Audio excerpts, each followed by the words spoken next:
नमस्कार दोस्तों, मेरा नाम है श्रीनाथ योगी। मैं आपका इस चैनल पर स्वागत करता हूं। दोस्तों, नेशनल क्राइम रिपोर्ट के अनुसार हर एक घंटे में एक स्टूडेंट सुसाइड करता है। हर एक घंटे के अंदर एक स्टूडेंट भारत के अंदर आत्महत्या कर लेता है।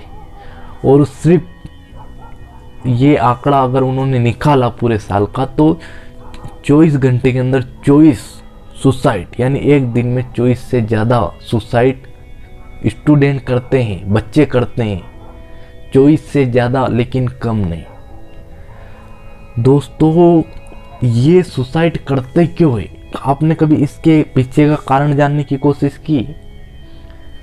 दोस्तों, बहुत सारे लड़के सिर्फ कहीं भी बाहर जाते हैं पढ़ने के लिए, वो पढ़ रहे हैं 2-4 साल 5 साल किसी भी कंपटीशन एग्ज़ाम की तैयारी कर रहे हैं, लेकिन जब उनको लगता है कि यार अब मैं नहीं कर सकता, मेरे बस का नहीं है, और कम नंबर आने की वजह से या सिलेक्शन नहीं होने की वजह से सुसाइड कर लेते हैं। बहुत सारे बच्चे ऐसे हैं जिनके कम परसेंट बने। मैंने तो ऐसे बच्चों को देखा है जिनके आप कल्पना भी नहीं कर सकते, जिनके 90+ मार्क्स आए, यानी 90% से ज़्यादा बने, 95% बने, वो बच्चे भी सुसाइड कर लेते हैं सिर्फ 1 और 2% के लिए, कि मेरे 1% कम बना, उसका 1% ज़्यादा बना। बहुत सा हर साल रिजल्ट आता है, बच्चे सुसाइड करते हैं। और जो फेल होते हैं वो तो करते ही, इसके अलावा वो बच्चे भी सुसाइड करते हैं जिनके परसेंटेज बहुत अच्छे, बहुत ज़्यादा अच्छे हैं। इनके सुसाइड के पीछे का कारण क्या है? आपने कभी जाना है? कभी जानने की कोशिश की? दोस्तों, इसके सुसाइड के पीछे का सबसे बड़ा कारण होता है उन बच्चों के माता पिता। उन बच्चों के माता पिता ही होते हैं जो उनको बहुत ज़्यादा मेंटली बहुत ज़्यादा पढ़ाई के अंदर घुसा देते हैं। दोस्तों, पढ़ाई ज़रूरी है, और उन हर माता पिता का अपना सपना होता है कि उनका बच्चा ज़्यादा नंबर लाए, लेकिन नंबर सिर्फ एक नंबर है। नंबर ये तय नहीं करते कि आपका बच्चा आगे जाकर क्या करेगा, क्या बनेगा और क्या कर सकता है। बहुत ज़्यादा बच्चे मेंटली बहुत ज़्यादा, उनका माइंड बहुत ज़्यादा ख़राब हो जाता है, इस वजह से कि उनके पिताजी बस यही बोलते हैं कि तेरे को फर्स्ट आना है, फर्स्ट आना है, फर्स्ट आना है, तेरे को पूरी क्लास में टॉप करना है, तेरे को सबसे ज़्यादा नंबर लाने हैं। और यही सोच अंदर ही अंदर उस बच्चे को ख़त्म करती है। आप अपने बच्चे को मेंटली स्ट्रॉन्ग बनाओ, उसको ये कहो कि पढ़ना है तेरे को, और अच्छे से पढ़ना है और अच्छे मार्क्स लाना है।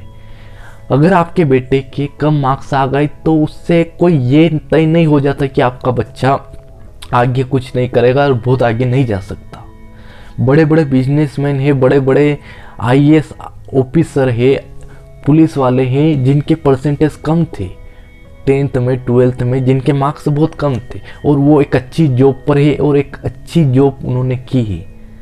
तो ये ज़रूरी नहीं है कि 10वीं में 12वीं में आपके बच्चे के कम मार्क्स आए, कम नंबर आए, या आपका बच्चा फेल हो गया तो वो अपने जीवन में कुछ नहीं कर सकता। फेल होने का अर्थ ये नहीं है कि वो आगे नहीं बढ़ सकता।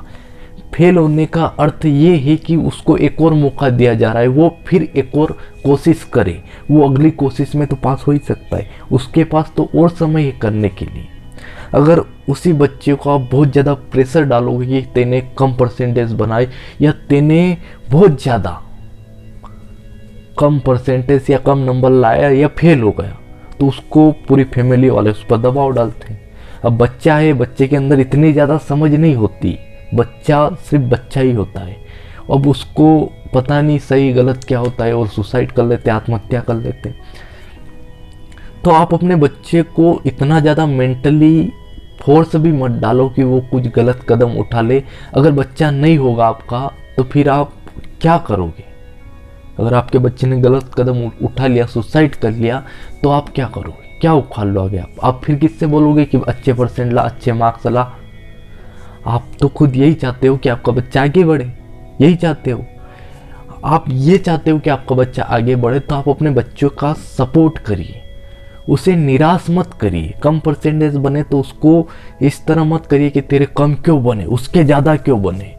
तेरे ज़्यादा बनने चाहिए। तो उसको ऐसा मत करिए कि उसको मेंटली प्रॉब्लम हो जाए, वो मेंटली अंदर ही अंदर घुट घुट कर जीने लगे।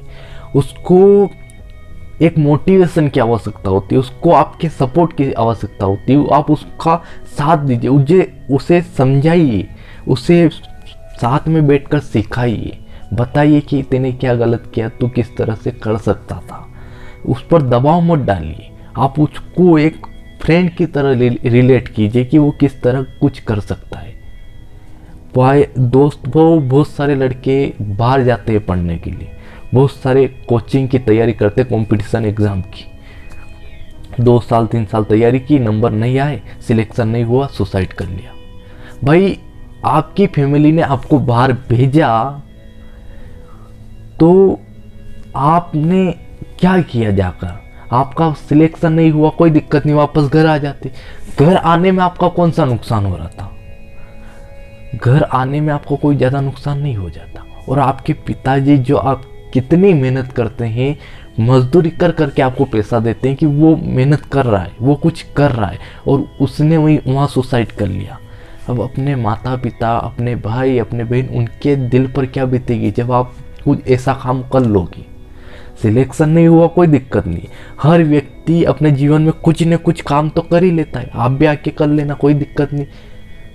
मेरा उन सभी माता पिता से एक रिक्वेस्ट है कि अगर आप अपने बच्चे को ये कह कर भेज रहे हो कि जब तू बाहर जा रहा है तो जाओ, पढ़ने जा रहा है पढ़, लेकिन आप उनको ये भी बोलना साथ में कि तू बाहर जा रहा है, पढ़ रहा है तो पढ़, कोई दिक्कत नहीं, मैं पैसा तेरे को दूंगा, लेकिन जब तेरा सिलेक्शन ना हो, या तू पूरी तरह से अपना 100% देना, पहली बात पूरी कोशिश करना, पूरी जान लगा देना, लेकिन फिर भी अगर तेरा सिलेक्शन नहीं होता या तू नहीं कर सकता तो वापस घर आ जाना, घबराना मत, डरना मत कि हम क्या सोचेंगे। हर माता पिता से बोल रहा हूँ कि उन सबको अपने बच्चे से ये बोलना चाहिए जो बाहर जाते पढ़ने के लिए कि तू कभी भी ऐसा कोई गलत काम मत करना। अगर तेरा सिलेक्शन नहीं हुआ, तू फेल हो गया उस एग्ज़ाम के अंदर, या तेरे कम परसेंटेज आई, या कुछ भी हुआ, तू घर आ जाना। ये मत टेंशन मत लेना कि हम क्या कहेंगे, हम क्या बोलेंगे। तू जिंदा रहेगा, तू सही सलामत रहेगा तो हम भी सही सलामत रहेंगे। तो अगर गलत काम कर लेगा तो फिर हमारे दिल पर क्या बीतेगी, हमारे साथ क्या होगा, ऐसा कह कर भेजना, ताकि वो वापस रिटर्न आए तो उसको ये ना लगे कि मेरे माता पिता क्या सोचेंगे, मेरे मम्मी पापा क्या बोलेंगे। क्योंकि सिलेक्शन सभी का नहीं होता है, सिलेक्शन उन्हीं का होता है जो सही तरीके से, सही डायरेक्शन में पूरी मेहनत के साथ मेहनत करते। तो जब भी आपको लगे कि यार मैं नहीं कर सकता, मैं अब नहीं करूँगा, तो आपको इस जहान को छोड़ के जाने की आवश्यकता नहीं। आप अपने घर पर आ जाइए, कुछ भी काम धंधा करके अपना गुजारा कर सकते हो। ऐसा ज़रूरी नहीं है कि आप पढ़ कर ही या बहुत बड़े पद पर पहुँच कर ही कर सकते हो। आप वापस रिटर्न आकर कुछ भी काम करोगे तो आपके माता पिता आपको घर से निकालेंगे नहीं, वो आपको डांट लेंगे थोड़ी देर, लेकिन वो आपको मारेंगे नहीं। अगर आपने कुछ गलत कर लिया तो वो पूरी ज़िंदगी भर आपके माता पिता पछताएंगे, और वो पछताने के अलावा उनके पास कोई ऑप्शन नहीं होगा। अगर उन्होंने आपको एक अच्छी लाइफ, एक अच्छी पोजीशन पर पहुंचा दिया, नॉर्मल सी बात है, आप कॉलेज तक आ गए हो, उसके बाद ही तैयारी करते, तो आप नॉर्मली 18 से तो ज़्यादा ही आपकी एज है, 18 साल तक एक बच्चा बड़ा होता है तो उसके लिए कितनी मेहनत लगती है, ये सिर्फ आप नहीं जानते, ये सिर्फ माता पिता ही जानते कि किस तरह बच्चे को बड़ा किया जाता है, किस तरह उन्होंने कितना पैसा आपके पीछे लगाया, कितने उनके पीछे सपने हैं आपके लिए। लेकिन आप कहीं ना कहीं मेंटली पता नहीं गलत आदतों में जाने की वजह से, गलत चीज़ों में जुड़ जाने की वजह से गलत काम कर लेते हो, सुसाइड कर लेते हो। तो कभी भी ऐसा लगे, आपको लगे कि यार मेरा सब कुछ ख़त्म हो गया, मुझे बस अब सुसाइड कर लेना चाहिए, मेरे पास और कोई ऑप्शन नहीं है करने के लिए, तो बस एक बार ये आंख बंद करके ये सोचना कि मैं यहाँ आया क्यों था, मुझे यहाँ तक भेजा किसने, और अब तक जितना भी कुछ मेरी फैमिली ने किया है, क्या मेरा दायित्व नहीं है कि मेरा कुछ भी कर्तव्य नहीं बनता कि मैं उनके लिए कुछ करूं। क्या मेरा ये कर्तव्य है कि मैं सुसाइड कर लूं, आत्महत्या कर लूं? लड़ाई या झगड़े हर जगह होते हैं, हर फैमिली में होते हैं, लेकिन सुसाइड उसका एक कोई सॉल्यूशन नहीं होता है। दोस्तों, आपकी फैमिली आपके लिए बहुत अच्छा सोचती है और बहुत अच्छा चाहती है, लेकिन आप अपनी फैमिली के लिए क्या चाहते हो वो आप पर निर्भर करता है। जब भी आपका मन करे एक बार सोच लेना आग बंद करके, मैं यहाँ तक आया क्यों हूँ, मेरे यहाँ तक पहुँचने में सबसे ज़्यादा हेल्प किसने करी? मेरे माता पिता ने। उन्होंने मुझे कितना सपोर्ट किया, इतना पैसा दिया। आप कुछ भी गलत करने के बाद आप कुछ चेंज नहीं कर सकते। वापस मरने के बाद आप रिटर्न नहीं आ सकते, ये भी ध्यान रख लेना। जो भी है उसके पहले ही है। और सुसाइड किसी भी प्रॉब्लम का सॉल्यूशन हो ही नहीं सकता कभी भी, कभी भी। लोग जीना चाह रहे हैं यार, तुम मरना चाह रहे हो। जो भी प्रॉब्लम आई है उस पर काम करो, उस प्रॉब्लम का हल ढूंढो। सिर्फ मरने से कोई फायदा नहीं और मरने से कुछ होगा भी नहीं। तो मेरा जो भी मोटिव था वो मैंने आपको बता दिया। अब आपकी अपनी मर्जी। युवा जो सो सही जगह लगाओ, गलत चीज़ें में मत लगाओ। आपके अंदर बुद्धि है, सोचो चीज़ों को और समझो और करो। जय हिंद, जय भारत, बहुत बहुत धन्यवाद।